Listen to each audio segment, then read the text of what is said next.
What's up, guys? Welcome to episode number 26 of Reezy Talks. You know what that means? That means that I've been doing these weekly shows for half of a year. Actually, a little over half of a year, but I skipped a couple weeks, but still 26 is half of 52. There's 52 weeks in a year. So what that means is that we are at a halfway point, and it's kind of cool. It's pretty awesome. I always thought about 52 weeks in a year, and I'm like, wow, that's gonna take a while. And now I'm already here at 26 episodes, episode number 26. How is everybody doing out there? We got the thriftologist in the chat. We got Hoovy the Real. We got Megan Flavius back again. We got Flipty Flip. What's up? I saw a comment over here in the beginning. I saw Robert the Kingful says, I want to make some money. I want you to make some money. So this is the chance where if you guys have any questions, you can call in to me and ask me questions live, and I'll answer them on the fly. I have no idea what your questions are going to be. I don't even know what I'm going to say on the show. I really don't have too many topics. I have one lightweight thing that I would like to cover just in case nobody calls in or we don't get any questions off the show.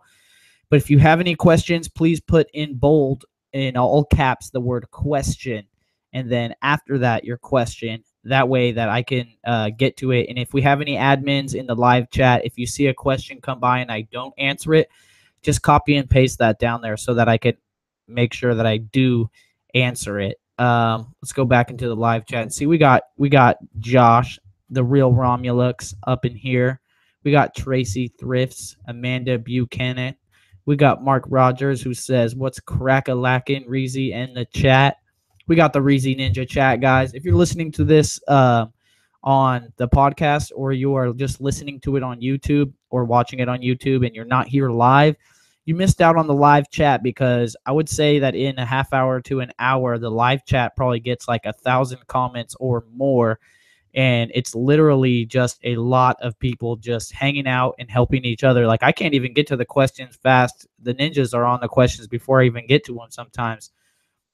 So Flipty Flip says, question, how do you scan big quantity of duds to Book Scouter? You got to do it on their website. You got to get on your computer. I know it's lame, right? You can't do it on the phone, but you got to do it on the computer. You can submit a stack of ISBNs in mass on there through their web form. Are we not getting audio, guys? Let me know if we're not getting audio. Megan says, Scout IQ does not work with the KDC 200 right now. It should. You might have to tap into the text entry field to get it to know where it should be sending the data to. But it works for me. I mean, I have the 200i KDC and the Opticon, so they both work for me. Audio is looking good. Okay, good. What's up, Momo Hustle? Josh coming with the technical tips out here. Says refresh your browser if you're having audio issues. I'm also simulcast on Instagram Live, so we got a couple people over here on Instagram Live. We got the Resell dude. We got 7 Flying Doves, unique username over here. Let's go, guys. So I had someone ask me earlier today. Someone asked me, and if you guys want to call in, the number is 209-83 Reezy. I would love to talk to you guys about whatever. Maybe you just want to call and drop a tip. Maybe you got a question. Maybe you hate me and you want to come and you want to tell me about that. That's perfectly fine too. Let's do it. There's no filtration on these calls. Someone asked me earlier today, hey, Reezy, when do I know when it's a good time to start sending in truckloads, less than truckload, LTL shipments to save money on freight shipping?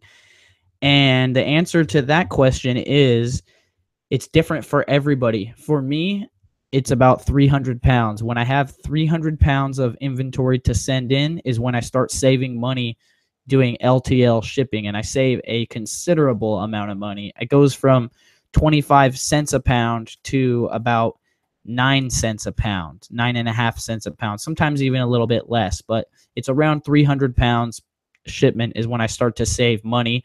Anything less than that, and I don't really save much money at all compared to the extra work that you have to do to build a pallet, etc., wait for the pallet to get picked up, yada yada.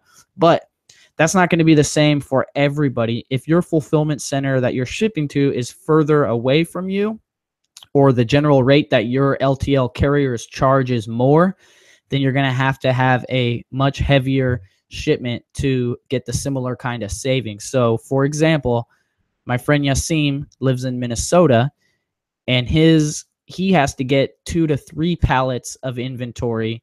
So maybe like 3 to 4 times the weight. He has to hit like 1,200 pounds before he gets the similar type of savings that I do at 300 pounds. That's just because he's further away from the fulfillment center, and then the LTL rates are different there. So how can you figure out what pound is the right pound for you? Like, how big does your shipment have to be before you can save money? You can do this by messing around in your shipping account in your shipment on Amazon. When you're logged into Seller Central and you're working on a shipment, go in there and choose LTL shipping as the way you're going to ship it, and then start putting the poundage and start calculating and dividing the charges by the pounds and seeing what rate you're getting. And then just keep adding 200 pounds, check what the rate is per pound, 300 pounds, 400, etc. And through doing that, you can see what type of rates that you're going to have to end up paying. So it's going to be different for everybody unless you live right next door to someone that is, you guys would obviously have the same rate. You live right next door to each other. But other than that, it's going to be pretty much different for everybody. We got a question over here on Instagram from Lisa KS Cuddy. Lisa Kansas Cully. Lisa K Scully. God, I butchered that. Sorry, Lisa. She says, how do you avoid long-term storage fees? You got to sell your shit. You got to sell it. Sell that stuff before the long-term storage fees come. So you got to monitor your inventory. You have to don't buy stuff that's not going to sell. And if it is going to take longer than 6 months or 12 months to sell, make sure that it's worth it so that you can build the price of the long-term storage fee into your selling price so that it's worth it, right? Because if you're only making $1 and it's going to take 12 months to sell, that's probably not a good buy. Even if you were storing it yourself at your garage, do you really want to store something for 12 months for $1? That doesn't seem very cost effective as far as your square footage utilization is concerned. But basically, you got to monitor your inventory. You got to do a couple of things. You got to not buy stuff that's going to take forever to sell and have slim margins. You got to monitor your inventory. Make sure you're moving it. If you don't want to pay any long-term storage fees, make sure that you are pricing more aggressively as it gets closer to long-term storage fee time. On top of that, you might want to throw your inventory away and just pay to have some of it destroyed. So I think it's about 15 cents a unit to get it destroyed. And you're going to want to do that at the very latest the day before the long-term storage fee gets charged. So that's a great question. Unfortunately, one of the downsides of Amazon FBA is that once you send your inventory to them, hold on, I want to try and mess with the mic real quick. Once you send your inventory to them, it's there and it's kind of captive, and you got to pay the fees that they charge you. But then the fees can change over time. So you get into a situation where you have inventory that was going to cost you one rate and you sent it in, and then they changed it. And now you have inventory there that you might have not sent in if the rates were different beforehand. So like me, I have a very large inventory of about 40,000 books at FBA.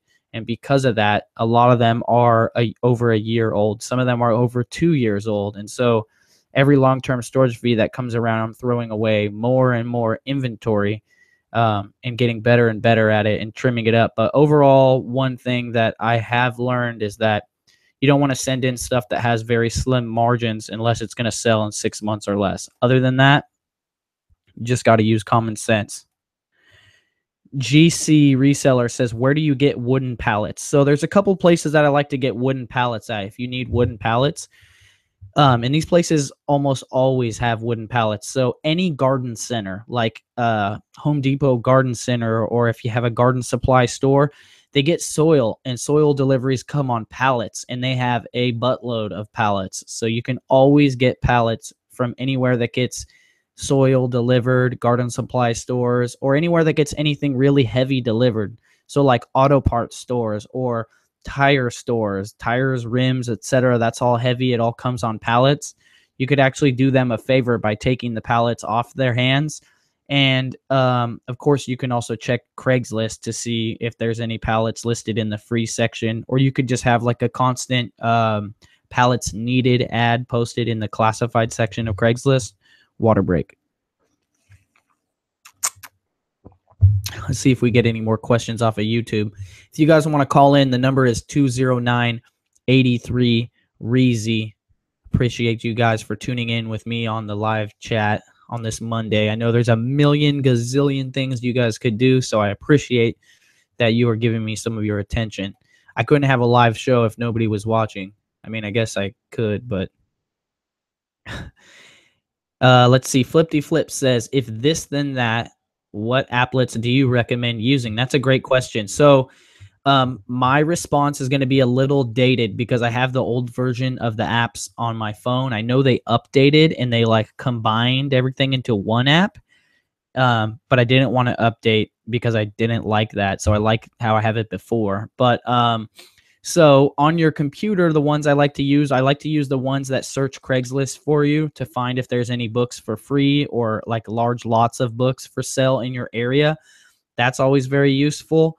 And I like to have it to text message me, which is the best way to get notified, at least in my opinion, because I'm always going to get text. I don't always get social media notifications or email notifications. Another one that I really like to use on if this then that is the camera function. So there's basically, if I take a picture, do this with it. And I like to use it to keep track of my retail arbitrage receipts. So I have a folder in Dropbox or in Evernote called, I probably should switch to Evernote, but I'm just like partial to Dropbox because I've been using it forever and ever. But Evernote has optical character recognition, so it will like digitize your receipts and make them searchable by text. So you take photos of your receipts and then you send it directly to your retail arbitrage receipt folder, which is either in Dropbox or Evernote or whatever. And it's super simple. It's literally as soon as you take the picture, it's gone and it's off to be stored, or you could send it to your email or whatever. I also use it to catalog pictures of artwork that Luna has made. So if Luna's like, Dad, I drew this picture, boom, I snap a picture and then it gets sent to my Dropbox, and then I don't have to store a bazillion piles of stick figures. I can just keep them and look back at them and have warm thoughts. But super good for cataloging inventory receipts, or for avoiding inauthentic claims. We take pictures of all of our shoes that we get from Marshalls or Ross and photograph them with the tag visible because that matches the retail receipt. Same thing using the if this then that camera, which, like I said before, it's a little different now. Before they had an app called the Do Camera, and now I think it's all integrated, so it's a little bit different, but I'm assuming they didn't throw away that functionality. Is it okay if someone left the whole FBA thing but still uses you for inspiration in building another online business? Sure. Whatever you want to get out of it, I appreciate you. Whatever you got, let me know. One person told me once, they said, hey, Reezy, thanks a lot, man. And I was like, oh, for real, no worries. What's good? And they were like, I have fucked up teeth like you do too. And you really inspired me to have more self-esteem and not care about my dental so much. And like, he didn't smile a lot or whatever. And your boy be out here smiling. So I guess I'm inspiring people with their toothless grins to be out here like a jack-o'-lantern hustling on the streets. So whatever, you never know where the inspiration is going to come from. If I disappear from this chat, it's thanks to now Tropical Storm Irma. Dang, man. Mother Nature is not happy right now. We got storms, we got hurricanes, we got earthquakes. Like, Mother Nature is pissed off, guys.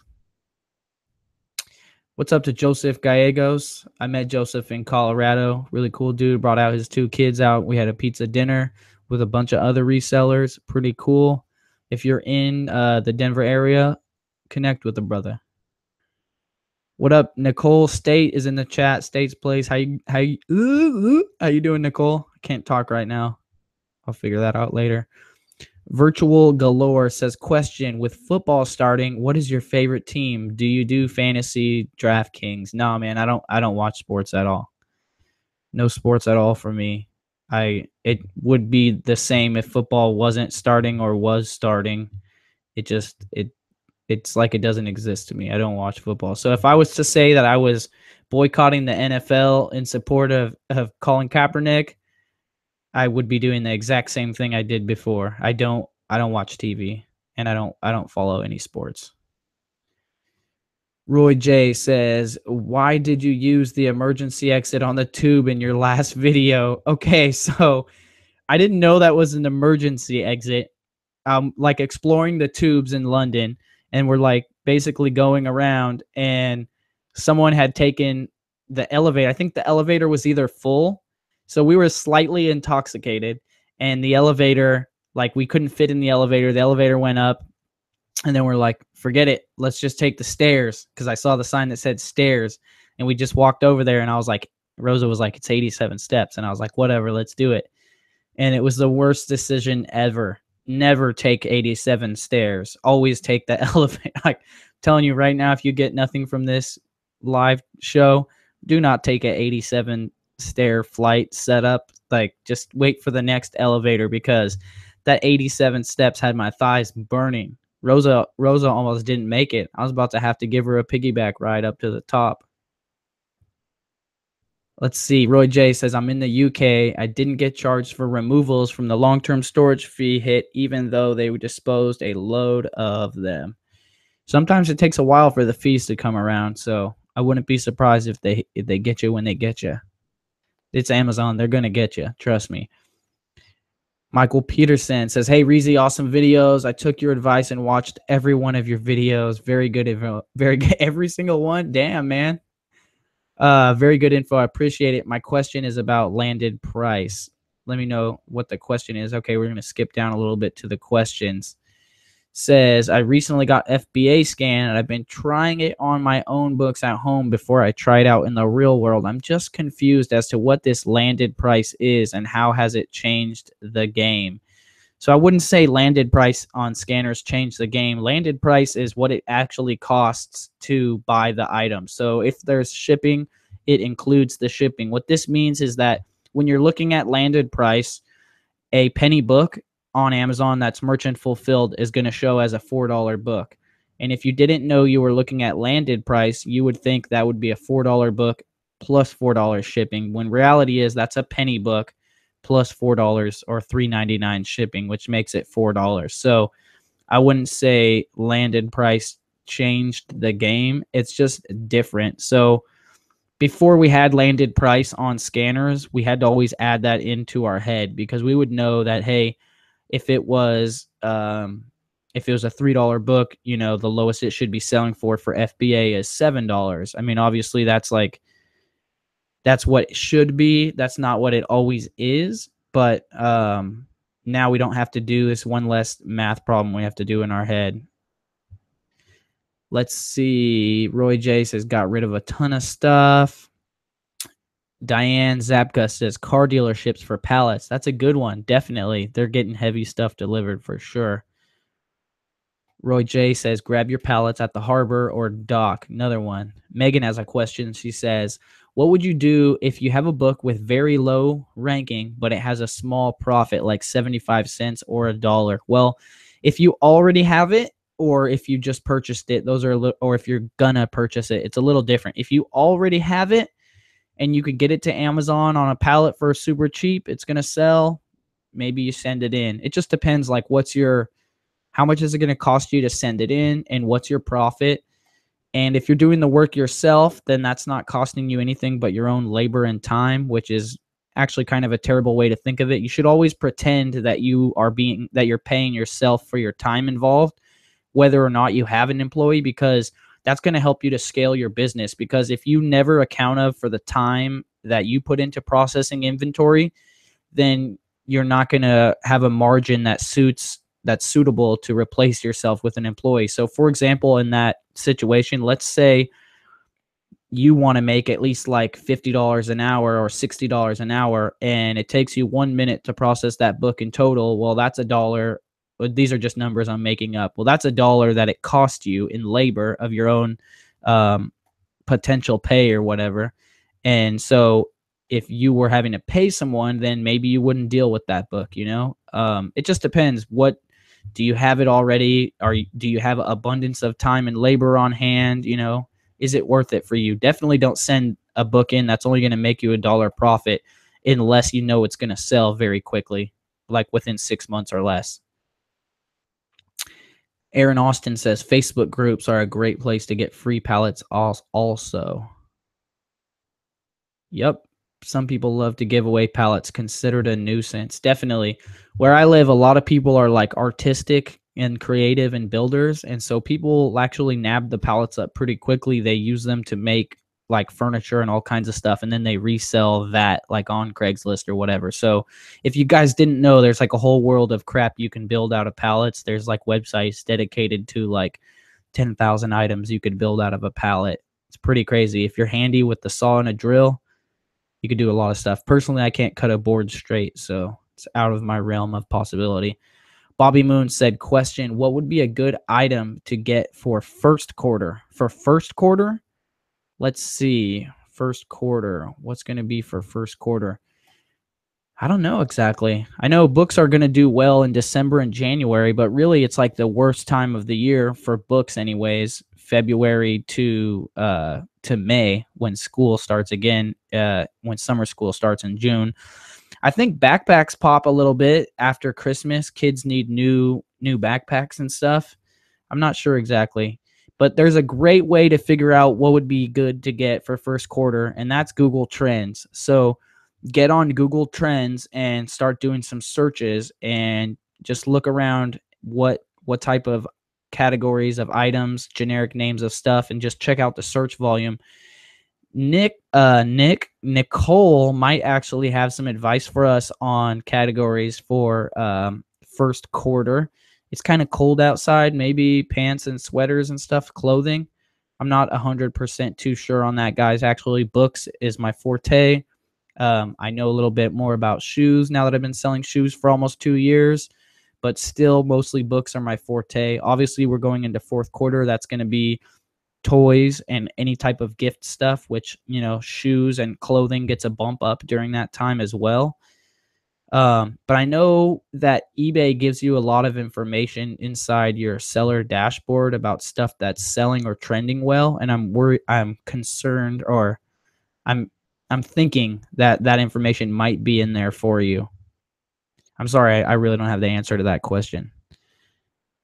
FBA scans new interface is lame. Are you still using it, or have you gone over to Scout IQ, or both? I'm actually using both. So if you saw my last video, you would see that my database, I was scouting in live mode, and in my video, I put it to database mode, and I tried to scan, and it was like, you can't scan. Your database is 52 days out of date. And so that's because I've been using Scout IQ to scan books, and I don't really need database for live lookups for other stuff. So I haven't been using database on FBA scan. But yeah, I'm still using both because Scout IQ can only do books, and I sell more than books. So I need something that can scan shoes and clothing and toys and CDs and DVDs and anything that has a barcode that fancies me.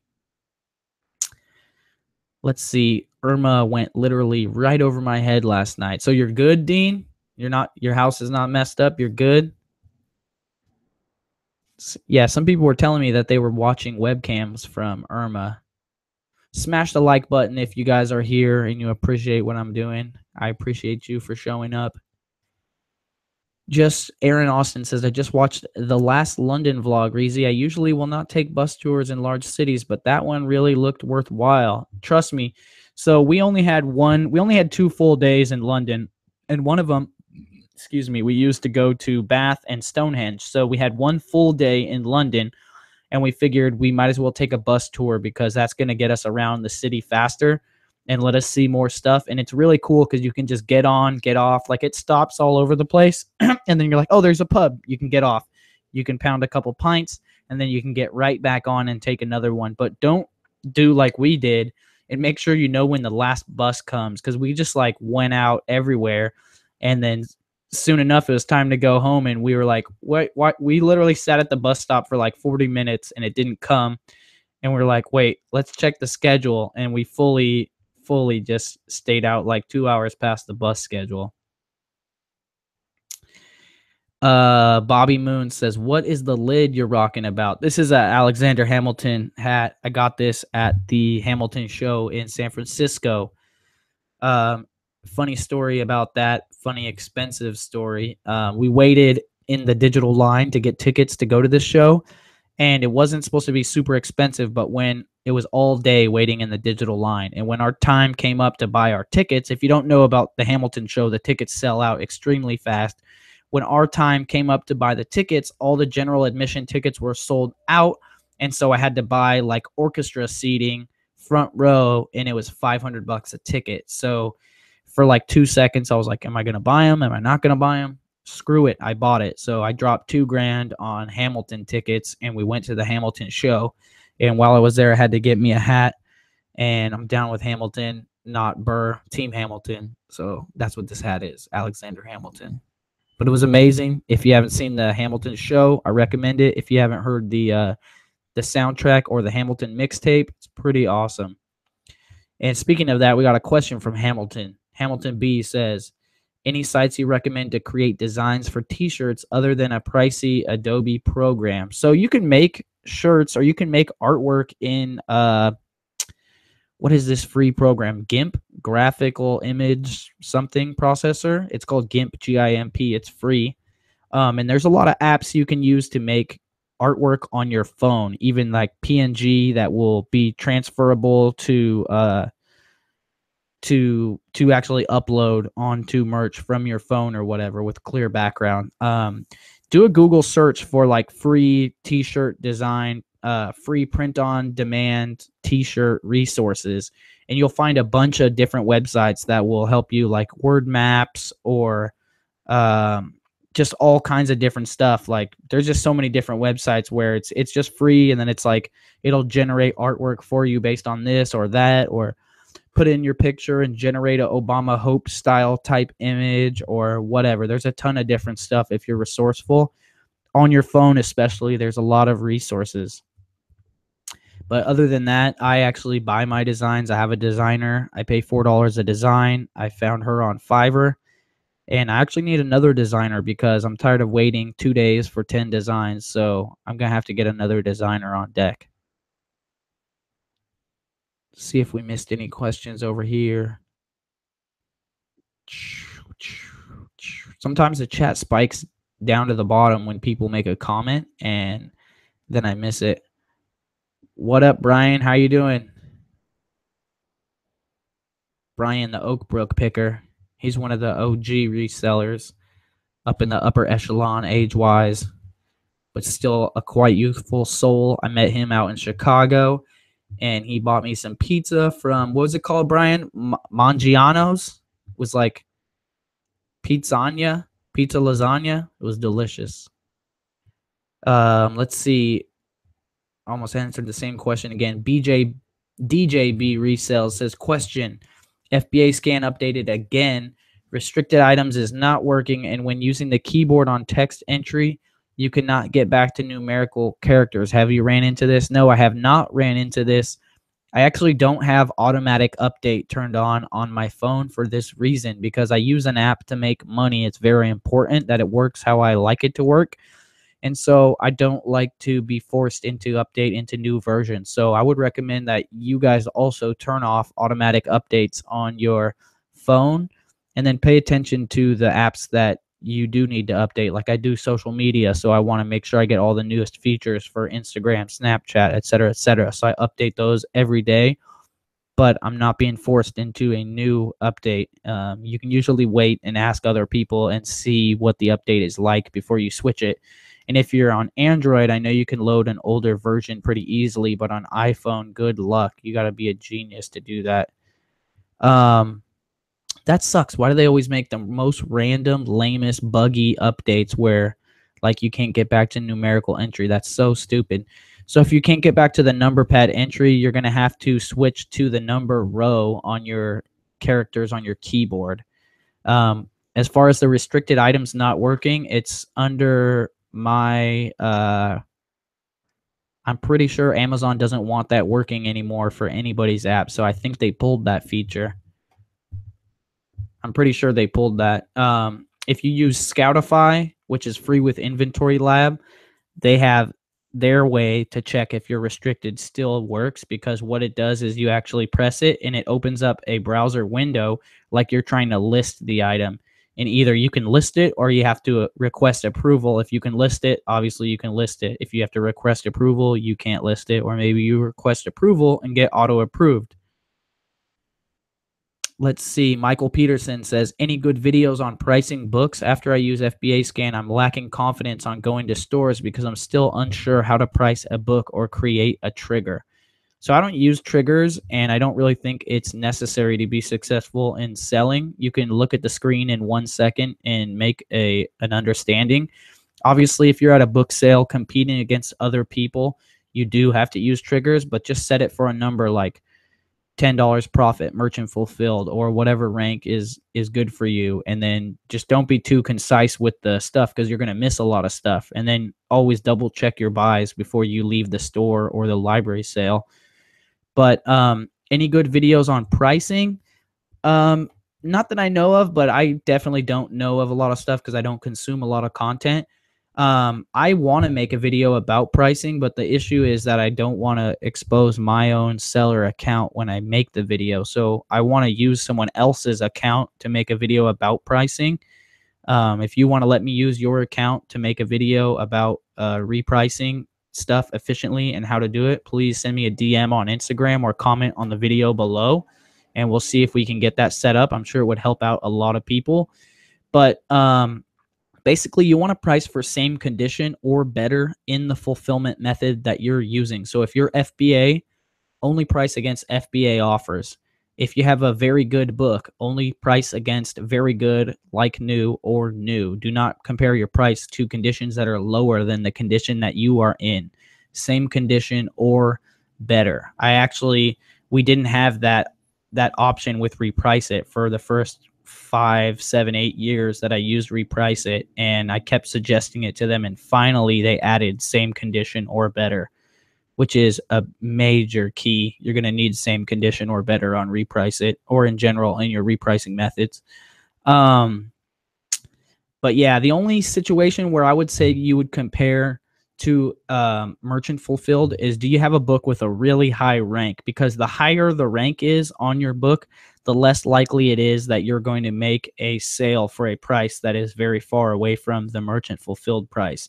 The higher the rank is, the more likely the person is to consider the other buying options. It's just not as popular. It's not getting as much eyeballs. It's not getting as much buy box buyers, right?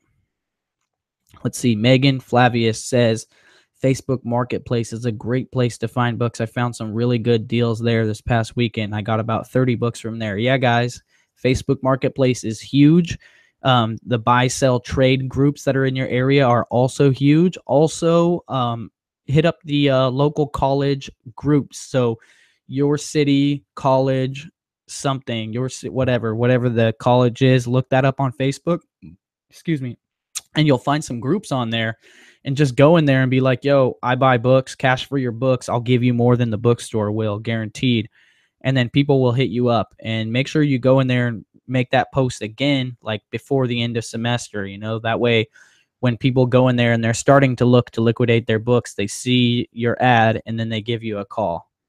It's a great thing to do. And you have business cards made. You give out some business cards. You can hand 5 out. Say, hey, give them to your friends. Put them on the table at the dorm. Whatever. Just network with people. Let's see. Resell Dude says, Lovabella, got 4 of them for $99 a piece. Definitely want to do it. I'm calling that out as the toy of the season, guys. The Lovabella toy. Probably going to be the toy of the Christmas. Very hard to find, very creepy looking animatronic robotic baby dolls that comes in 3 skin tones. And they're sold out almost everywhere. They sell out really quick when they go in stock in Toys R Us. Do a eBay comp search on Lovabella, Luvabella, and you will see what I mean. They're going for 200 plus, 250, 300, and they are $99. And it's actually a really cool, actually a very cool doll. Like if you look in it, like for example, Hatchimal was going super hard last Christmas, and to me that doesn't even seem like a really cool toy. But if you look at this Lovabella doll, it's like super cool, super animatronic, super smart, and you know, my spider sense is tingling about that.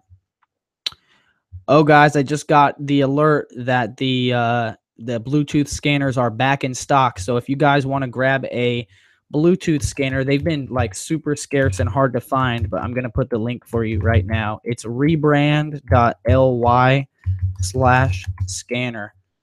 Boom, scanners are in stock. Are for real? Did I just get blocked out from posting a link on my own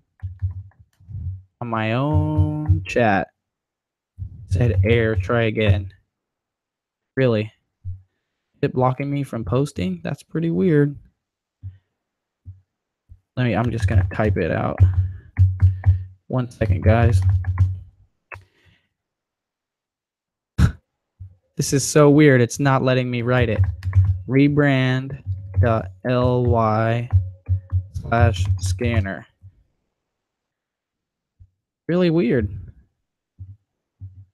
Really weird. I will put this into the description of the video.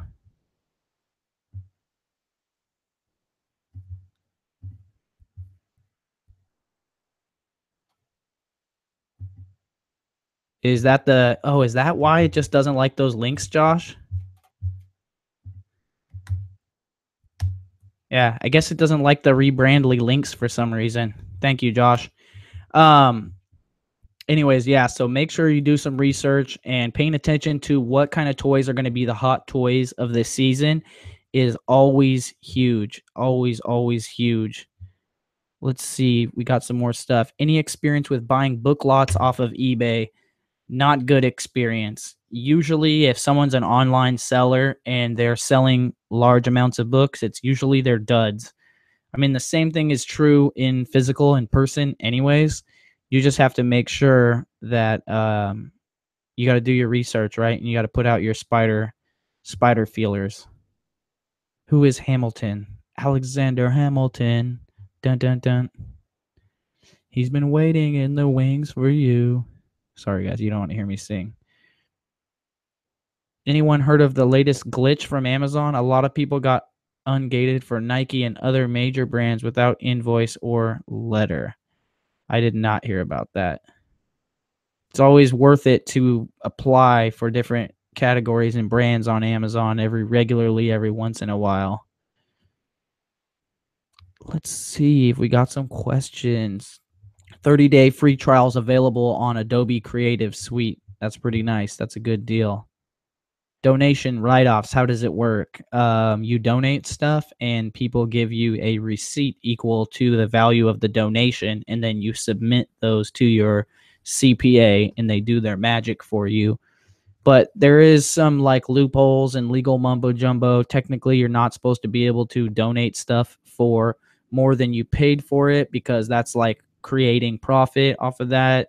But like it's not all linked together and tracked well. So again, I'm not a CPA. I'm not a tax professional. Don't take what I'm saying to the bank or whatever, but just do your research and make sure you have a good CPA, which a lot of people don't really have a good CPA or aren't doing their taxes properly. If you can learn Illustrator, it's by far the best you can get for $20 a month now instead of $1,000. Yeah. Illustrator is definitely awesome. Let's see. Romulux says Inkscape is excellent for t-shirts. It's comparable to Illustrator. Oh, that's a software. I was assuming that was a website for some reason. Inkscape. Nice. Good call on that knowledge drop, Romulux, or anyone else who suggested that. How many books do you send in a month? Between 1 and 3,000 is what we shoot for. Zen Flips. This is how a lot of people lost the keypad on Scout IQ. Auto updating. Yeah, don't auto update. You played yourself. Hold off on updating any app until I have reviews on it. Very good. Yep, update your phone before you back up, then back up your phone before you update. Then if you don't like it, you can always restore back to your backup. Let's see. Question, Yo Reezy, when it comes to buying books in bulk, how do you know what to buy? How can you tell if you're making a good buy or not? You really can't. What you do is you analyze. If you're talking about buying Gaylords, you analyze them, like one Gaylord or a whole truckload, and what's your percentage of keepers. And if it doesn't meet your criteria, then don't buy from that source again, or maybe try again and see what happens. Hopefully you get a better load. If you don't, maybe you're really sure you don't want to buy from that person ever again. But I mean, you can look over it, right? You can look at a Gaylord and try to say, I think that one is going to be worth more than that one because I can see some textbooks on the top, but you can't see what's underneath the top layer. And oftentimes the stuff that makes you the most money is not the stuff that you can see in the bulk deal. So it's really tricky. Yeah, pennies for the book. You want to be paying like 4 cents a pound, 6 cents a pound, something like that. Question, TA for toys. Can't find good margins on Toys R Us or any other big or small toy stores. Any ideas on sourcing?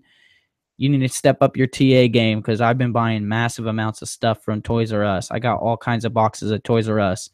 Here's the thing, though. You need to make sure, and I don't know if I think TA misses this kind of stuff. I'm not an expert with tactical arbitrage, but when it's buy one get one free, or when you're getting deals on stuff like that, it might be ringing up in the software as full price when it's buy one get one free or buy one get one half off. Essentially, what is that, 25% off or whatever. So you gotta make sure you're doing your math.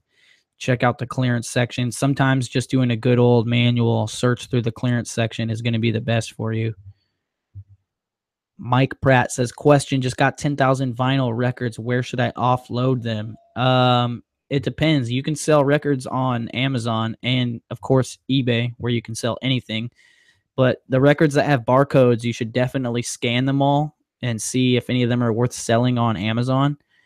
And there is a website resource. I think they have an app that's good for looking up vinyl. It's called PopPsych, POPSIKE. Check that out, a little resource for looking up the price of vinyl records.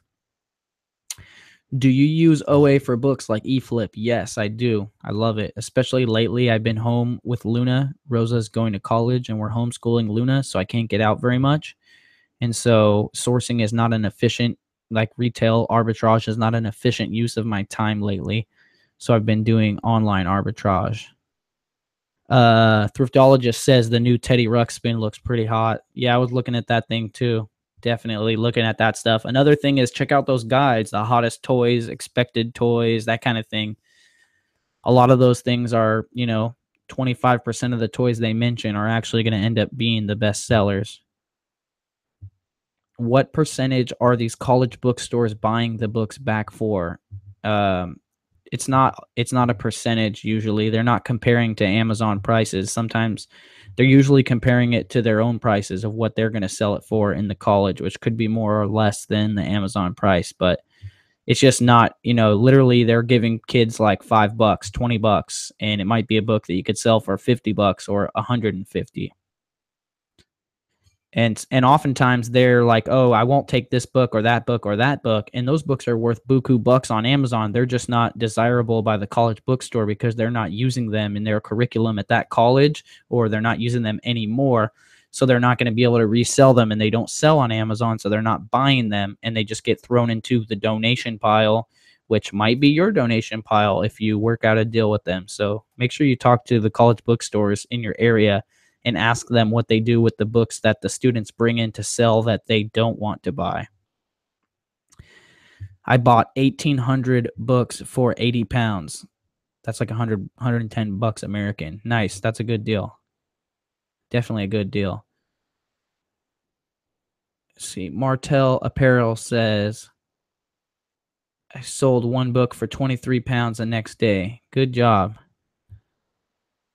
Let's see. Who else we got up in here? Super Spro Bros in the house with the check mark. I'm a little bit behind on the questions, I think, so I'm trying to catch up here. Aiden says, question, how do you find your CPA, and is he local to you or your business partner? Local to me. And I just found him by Googling CPAs in the area, and I called him and talked to a couple people, and I found one. Honestly, it's not the best. I'm probably getting raped on the pricing. I would recommend getting a competent CPA from a like a lower income area than like where I live. It's super expensive, so everybody charges a lot. So I probably could save myself a decent amount of money if I went like a town over and got a CPA where the cost of living was a lot cheaper. But if you can find one that has experience with online business, that's going to be amazing, because I had to train my CPA on a lot of issues that I wish I wouldn't have. Let's see. If your account is in good standing and active for a while, your account can get flagged with maximum approval, which is instant ungating for everything. I never heard that, and I would be interested to know where you got this term maximum approval from.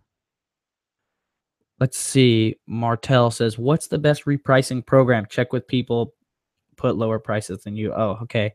So there's a couple, but there's like Reprice It, there's Excel Co, there's App Eagle. I prefer Reprice It because it's very affordable. If you're selling books, you probably have a very large inventory, and Reprice It is a very good it's a good deal for how many units that it will cover. But but the thing with Reprice It is that it's a schedule-based repricing system. So you set your rules and regulations, and it prices your inventory on the time that you say, at noon, at 12:15, at 12:45, whatever, like 20 times a day. But other services like App Eagle, which are very expensive, they are reactive, meaning they change your price when the price changes. So imagine if you're competing against someone and you have a reactive pricer and they have a schedule-based repricer, and even if they reprice every hour, you can reprice 1 minute after they change their price, and they're not going to reprice again for another hour. So for 59 minutes, you'll have the buy box, and then for 1 minute, they'll have the buy box, and then you'll have the buy box for the next 59 minutes, because your price will change when they change their price. That's very, very major key-ish as far as selling new goods are concerned. But with books, it's not so important, because books are high beta, meaning they don't sell very fast. So you're fighting and racing someone to get the buy box when no one's even looking at the buy box to buy it. So it's pointless, right? You just wait it out until the customer comes along, and just trying to be priced appropriately. No need to reprice your inventory 20 times a day when only 2 people look at it a day, right? Let's see.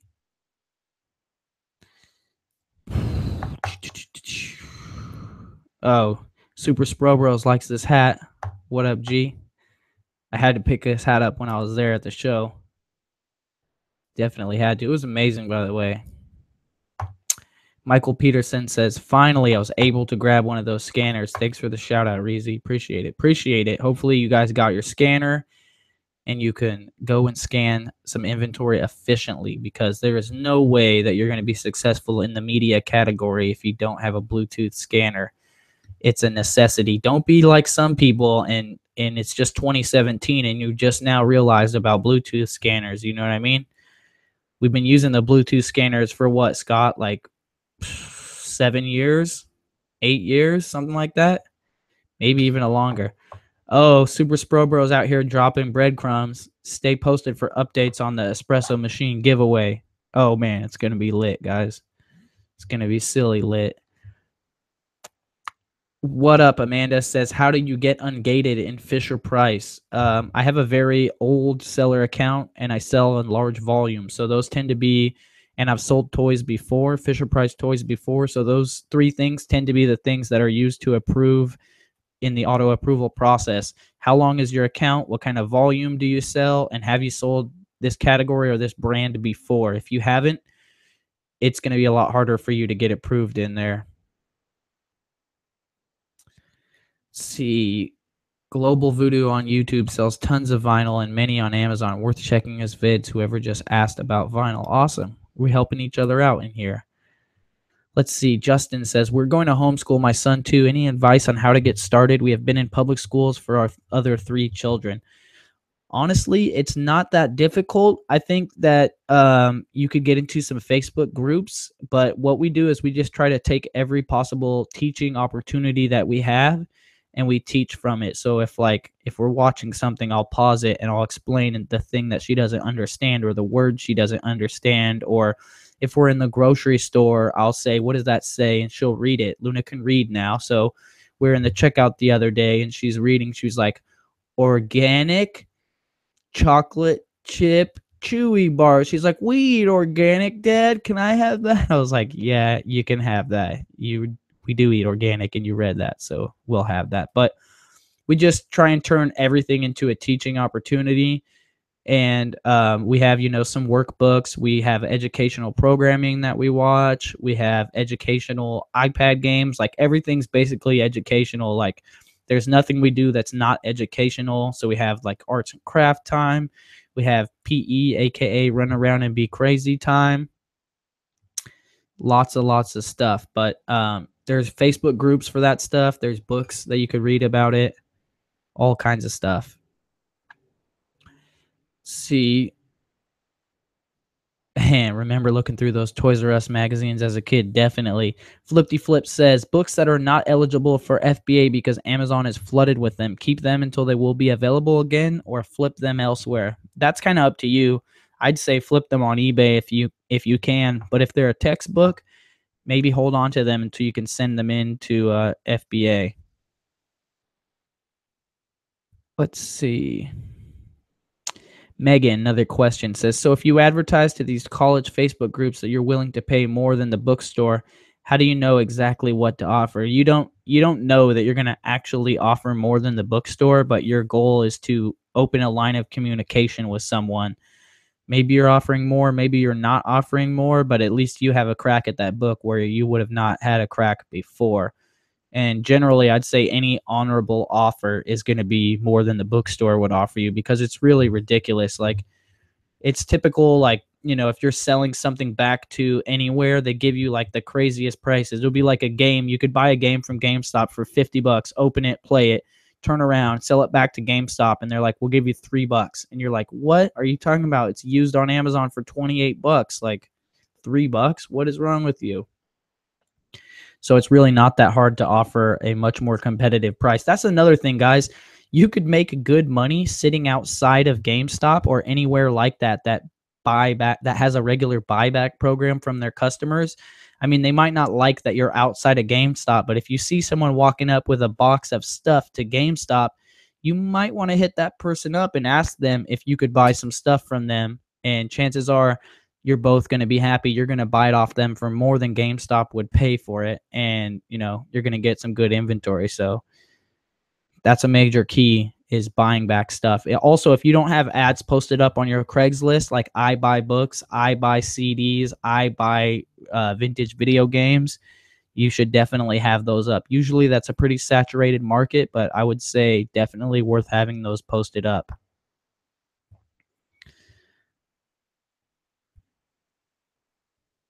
Thriftologist just got tiered up to 25 designs on Amazon merch. That's tight.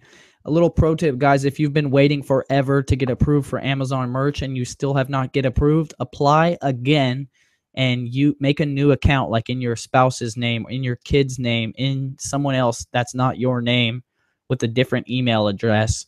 So apply again with a new email address and all new credentials, your grandma, your cousin, your wife, your mom, whatever. Just apply again, because what we're seeing is people that have been waiting 3, 6, 8 months to get approved apply with a new email and get approved within a week. So no one knows what the Amazon merch wizard or dwarf troll is up to, but some people are getting blessed with approval after only a week of waiting with a new email their second time applying. So just make sure, don't give up and don't sit on your hands. You can do something about it.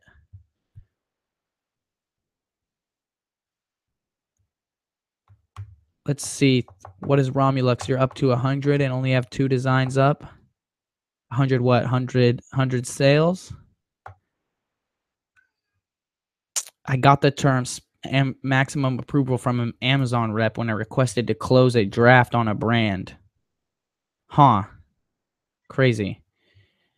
Thriftologist says learn while you're waiting and don't overthink designs at first. Yeah, definitely don't overthink designs on Amazon merch, guys. Like, do yourself a favor and start being observant of t-shirts that people are wearing in public, because if you're going to make t-shirts, that's all product research for you.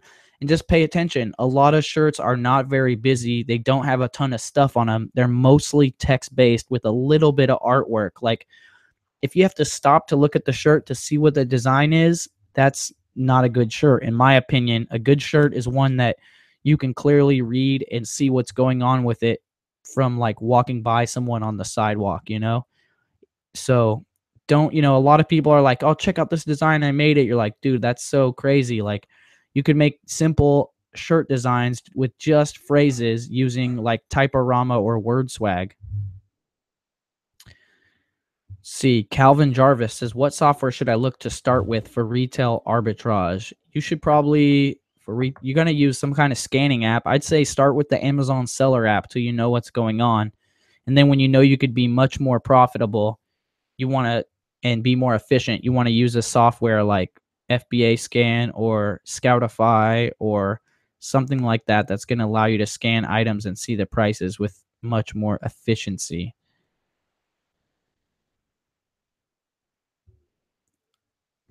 See, Alicia, Napoleon trademarks are the most important. Alicia, Napoleon trademarks are the most important in my opinion. Don't want to lose your account. Yeah, you definitely don't want to lose your account, guys.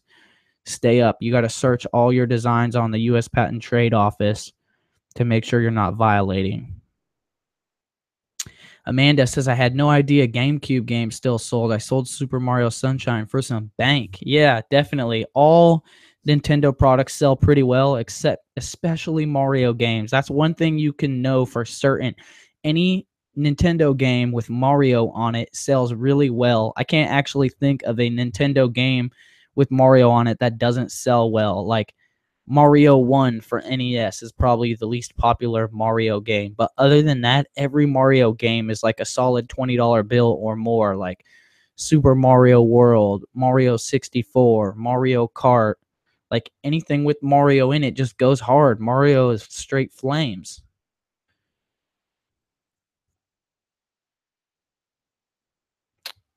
Aaron Austin says, I'm rereading Amazon's guidelines to selling toys and games this year. It says you had to sell at least 25 items any category back in 2015. Is this correct? I do not know because I don't really revisit those things very often. Pro tip, sit outside a Goodwill that pulls their books for resale and buy it from donators before they drop them off. Yeah, definitely. The Goodwill might not like you when you go in there to buy inventory afterwards, though, but definitely a possible idea. Flippy Flip says information. This is a new one, not a question. It's information. I got approved for merch within 6 weeks, added a link to my site, shot them a suck up email 2 weeks later. Definitely. Romulux says, I'm at the max 100 tier. Merch works in weird ways. Yeah, definitely. I went from the, was I in 25 or 50 straight to 500. I never hit 100 or 250 or anything. You want a coffee? No, I don't think I need a coffee. I'll probably be done with the show here in a little bit. Thank you, though, babe. I didn't get your chair, but I found. What'd you find me? You found some Lulu?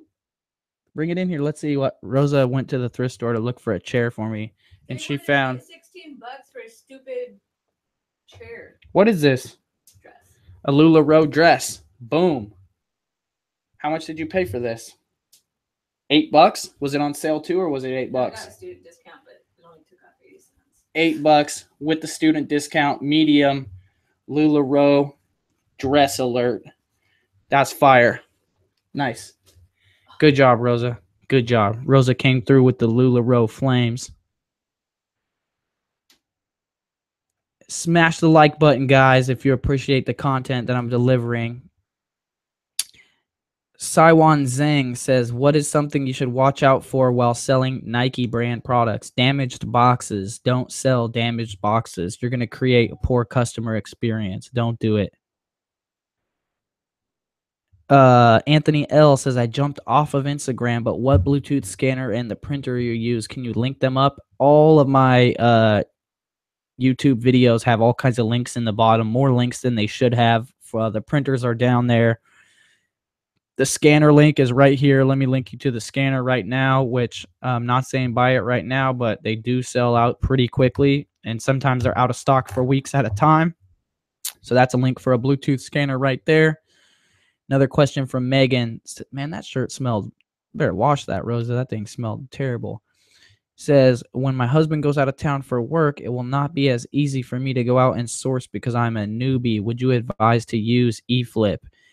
I would not advise you to use eFlip until you don't feel like you're a newbie anymore because it's very expensive sourcing.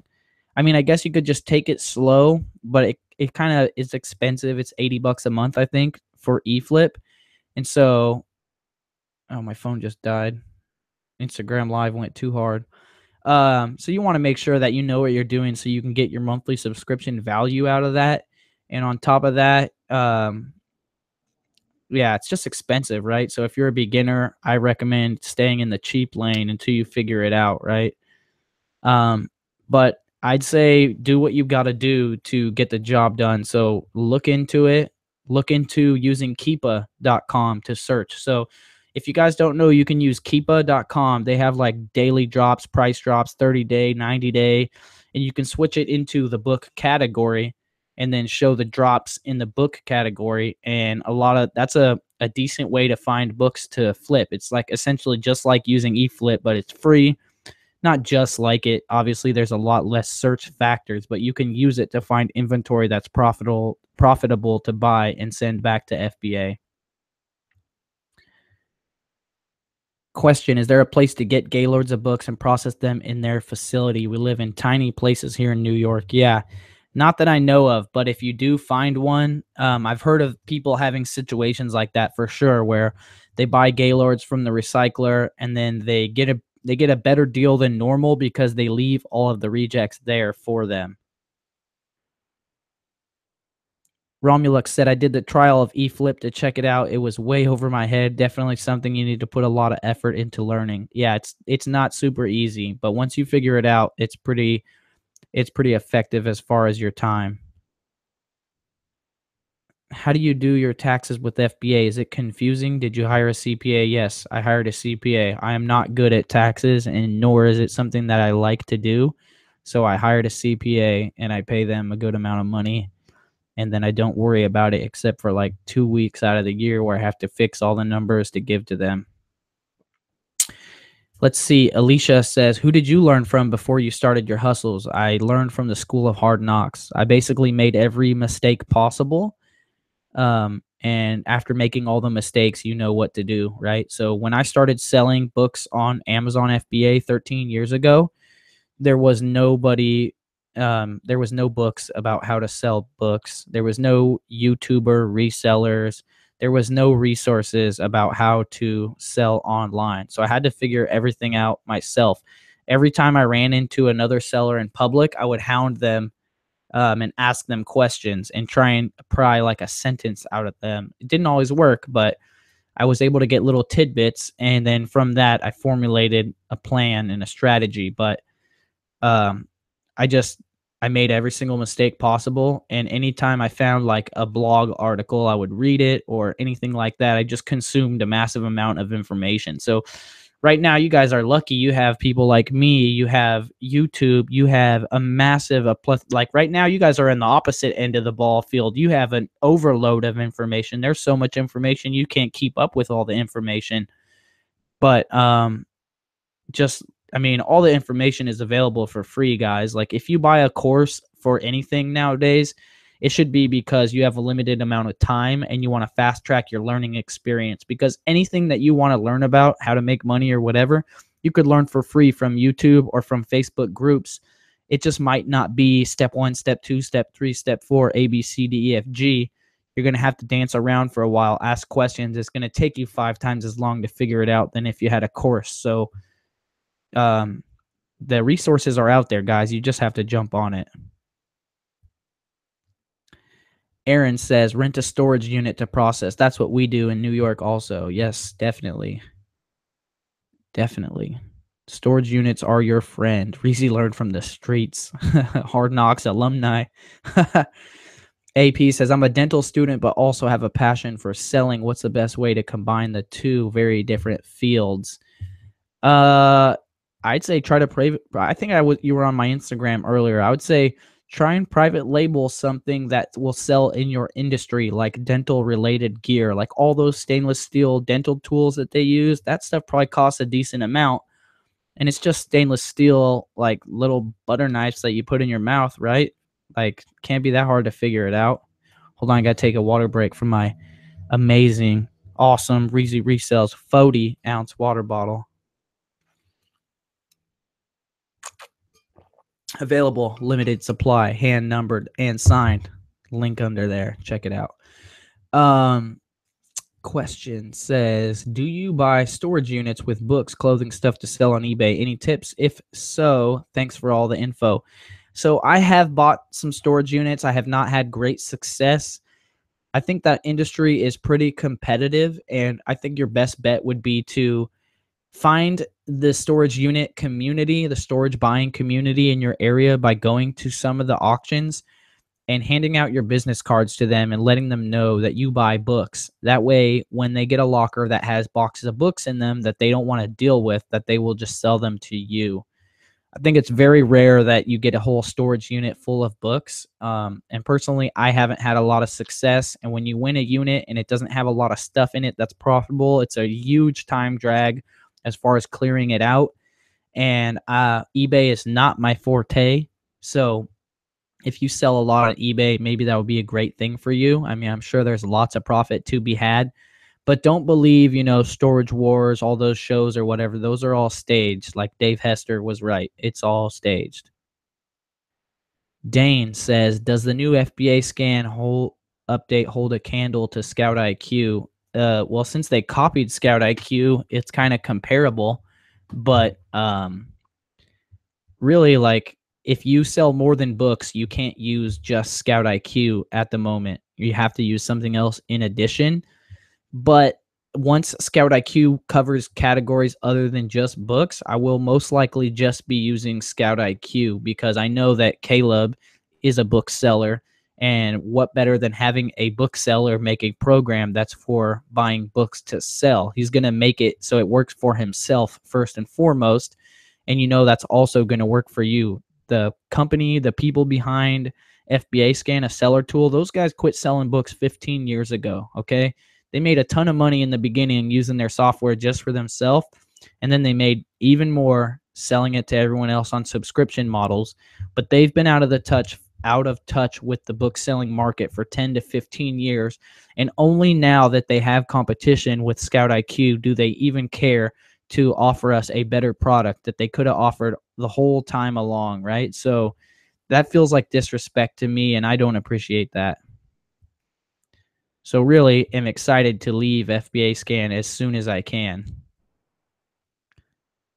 Let's see. Megan says, I got Jim's course from your site. I am the type of person that learns by steps. I get confused when there's no structure, but I have been learning a lot from you, Reezy. So thanks so much. Thank you so much, Megan. Appreciate it. Oh yeah, guys, I forgot to say I hit 20,000 subs on YouTube, and so I want to do a giveaway of some sort. What do you guys have any ideas for a giveaway I could do? Obviously, I could give away a water bottle, but that doesn't seem cool enough for a 20,000 subscriber giveaway. So if you guys have any ideas for me, I need to do an official 20,000 subscriber giveaway thing. So if you have an idea for a giveaway that I could do, put it down here in the comments. And I don't mean in the live chat. I mean, go ahead and put it in the live chat right now. I'll see it. But later in the comments after the video is posted, that way it stays there. And if you're watching this and you see an idea in the comments that you approve of, thumbs up that comment so it goes to the top. Flippy Flip says, any thoughts about the next, oops, hold on, I lost it, about the next Amazon food restrictions or actions against sellers? No, not really. I mean, Amazon's taking over the world, so just be prepared. Diversify your assets.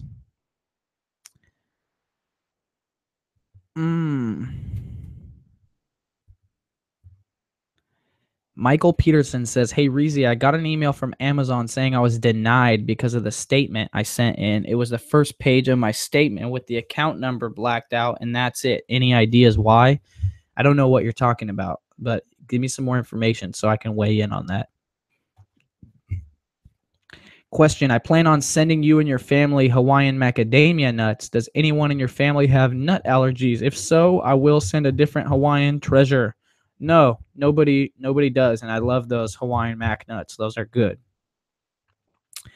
Tyler says, question, how can you be confident the books you are buying are going to sell? Because of sales rank. Study sales rank. So go to YouTube and type Reezy sales rank, and they'll have a video that I made, and the thumbnail is me holding my hands out like this, and it says like everything you need to know about sales rank. That video will tell you everything you need to know about sales rank. And once you know about sales rank, you can understand that's the most beautiful thing ever. It's like retail store buyers they have to buy stuff for their store and they don't have sales rank. That's their own internal data. Like what's going to sell? I don't know. Those shoes look cool. Those shirts, maybe I'll get some of this line or some of that line. They don't know. But we have sales rank, so we know what's going to sell, which is awesome. Alicia says, do you like Jungle Scout or Amaze Owl better? I've never heard of Amaze Owl, so I'm going to have to go with Jungle Scout on that. It's the OG Jungle Scout. There's also Unicorn Smasher, which I have heard of, and it's free. Not as cool as Jungle Scout, though. Let's see. Do you think Amazon will ever become oversaturated with sellers? I don't know about that. I feel like a lot of people are not entrepreneurial or selling, and then like Amazon's platform always changes, right? They always restrict stuff, open new stuff. Then there's new trends and markets that pop up with buyers, and then there's Amazon merch came along. And now they're gonna offer what's it called? New types of printing where they can do all over prints and then embroidery, and then maybe Amazon's going to start doing dishware too, or whatever. There's always an opportunity available. I mean, I guess eventually it probably will get saturated, but it's just so far into the future, it's hard for me to even picture that. A lot of people just go into stuff and they do the face value thing. So there's still people today that are going onto Amazon to do private label, and they're trying to do spatulas or garlic presses or stuff like that. And it's just not that amazing. 30-minute one-on-one coaching session. I could do that for sure, guys. Definitely. Private one-on-one. I could do that for sure. And a bottle and pin. Definitely could do that. Definitely could do that for sure, guys. Ruth Lierna. Sorry, I don't know how to say your name, Ruth. Newbie over here. Thank you so much. You inspired me. Thank you for tuning in. I appreciate you. AP says, how would you add a private label onto your dental product? Thanks for reading and answering everyone's questions. You just got to make a good logo and put it on and stamp it, emboss it into the product, and then you got to market it properly. But I mean, that's probably going to be the easiest thing to market in the world, because most people are probably like door-to-door salesmen of dental products. Like there's no flair to the marketing of dental instruments. You know what I mean? Like you could make dental instruments cool with very little energy, because they're probably being marketed like it's 1955.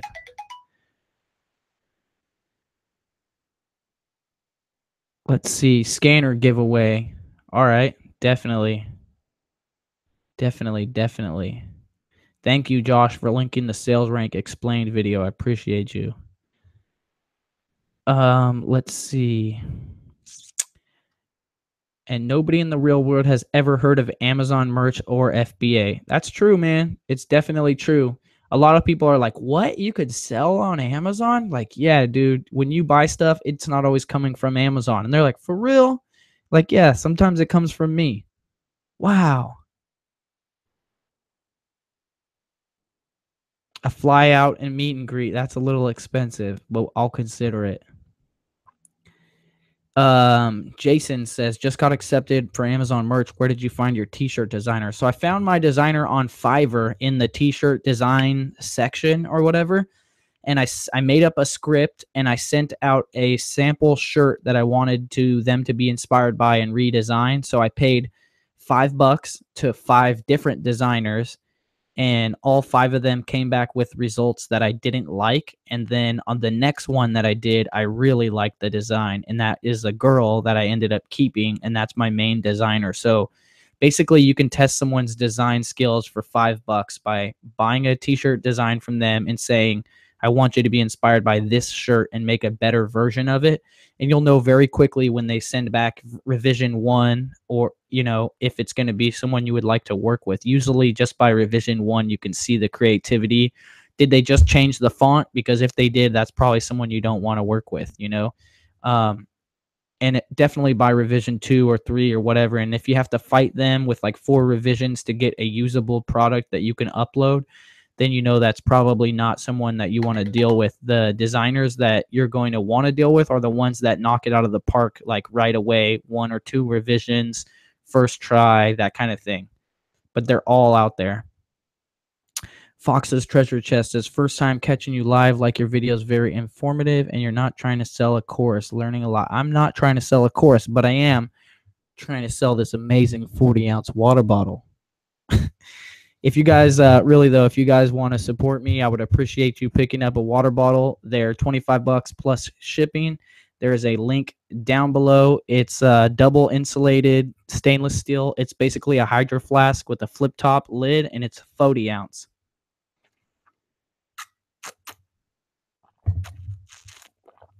Awesome. Super amazing.